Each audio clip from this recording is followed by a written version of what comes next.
Hey, it's Joey with Melodic Marbles, and today I'm going to show you my design for a gravitrax marble run that can play the song Old MacDonald Had a Farm.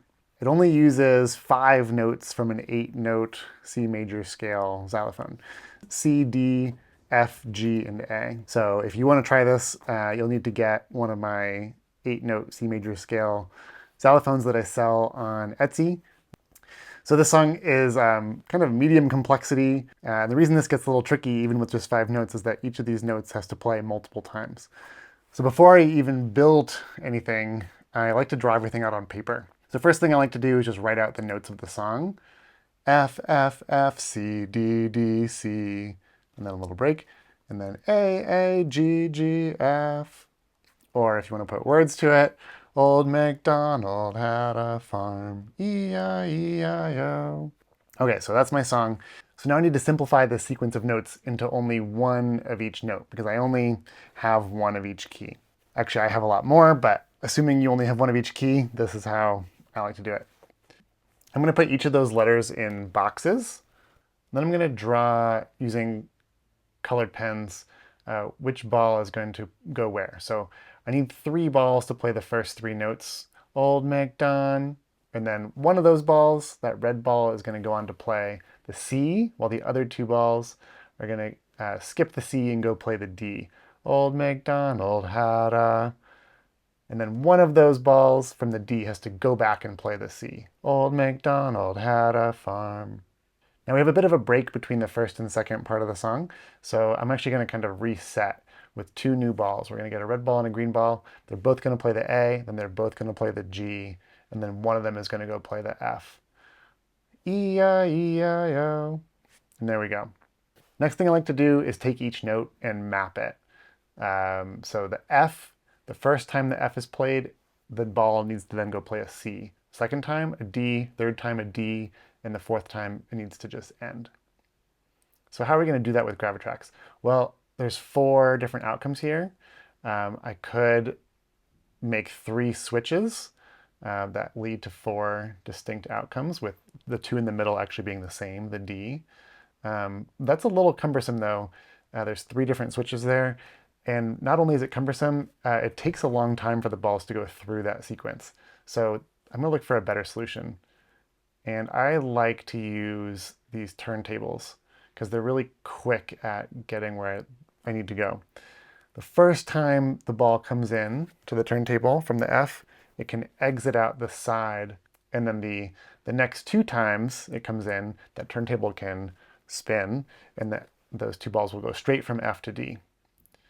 Back to that first time the ball comes in, I will need a switcher there because I need the first time it comes in to play the C, and the last time I need the ball to just end. Now for this to work, I also need a kind of trigger mechanism to reset the turntable so that the last time doesn't go on and play the D. So for that, I'm going to need an extra ball to come in from the right side and just kind of turn the turntable. Now while I'm working on this, I like to simultaneously keep track of kind of a height table. I'm organizing these notes by height. So I'll start with the F, and the F is going to lead to the D and then the C. Even though the song goes F, C, D, I need the D to be above the C so that the balls that play the D can then go on and play the C, and the balls from the F can go play the C as well. The A and the G need to be above the F because the song ends with an F. So it's a little strange that the F, even though the beginning of the song, is going to be in the middle of the height table.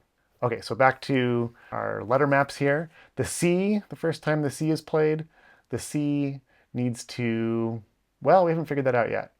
We're going to use the C to trigger the second part of the phrase. And then the last time the C is played, that ball is just going to end. So for that C to trigger, we need it to go all the way from the bottom to all the way to the top. We're going to do that with a series of scoops. And then after the scoops, we can use that ball to hit a volcano and give us some extra balls to play the next couple notes. So let's go back up and add a volcano to our diagram up here. And that C is going to go up and hit that volcano. There we go. And we have an extra ball from that volcano, that blue ball. That's the ball that we can use to trigger the turntable, to reset the turntable for the end. Okay, so back to our maps. The D, the first time the D is played, it's going to play a C, and the last time it's just going to end. That's an easy one to design in gravitrax, just a simple switch.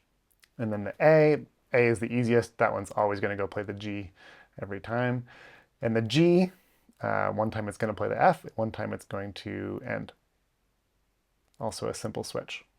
Okay, so next thing I like to do is draw a more detailed map of my design. So let's start with the F right in the middle. And we need 3 balls to strike the F in the beginning. And then all those balls are going to enter the turntable. That first ball is going to exit the turntable and play the C. The second 2 balls are going to continue through the turntable, play the D. One of them will play the C, one of them will end. That ball that played the C is going to circle back all the way to the top. And I like to use a dotted line here to represent that I'm gaining altitude, so I need some scoops there. And then it's going to hit that volcano. And from the volcano, we'll get 3 new balls. 2 of those balls are going to go play the A. Those 2 balls are then going to go play the G. And one of those balls will then go play the F to end, and the other ball will just exit. That third ball from the volcano, we need to send to the turntable to trigger. So there we go. That's our diagram. That's our map for how we're going to build this marble run. All right, so let me walk you through the marble run. The first part here is just a simple maze to organize the 3 balls to play at the right rhythm, at the right tempo that I want them to. Takes a bit of trial and error to get this right, but it's not too bad. Now, instead of doing the maze, I could just put the balls in manually on a little entrance track at the rhythm that I am putting them on. Or I could use a gravitrax power element to trigger the ball release at the right time. But I kind of like the maze. There's something simple about it. I like the mechanics of it. So once the balls are ordered, each of them goes and plays the F. And that red ball plays the F, enters the turntable, and it comes down. While that red ball's on its way to play the C, the green and blue ball are already playing the F and continuing on past the turntable. But that red ball is going to play the C before the green and blue ball get to the D. And while those balls are playing the D, that red ball is following the staircase of scoops all the way up towards its volcano. After the green and blue ball play the D, the green ball will just exit, and the blue ball will come and play the C one last time before the red ball strikes the volcano. Once that red ball strikes the volcano, we've got 3 new balls.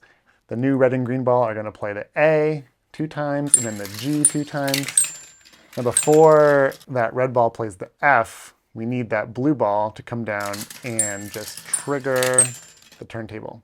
So the red ball, when it comes down, it plays the F and it does not continue on to play the D, but rather exits and the song's over.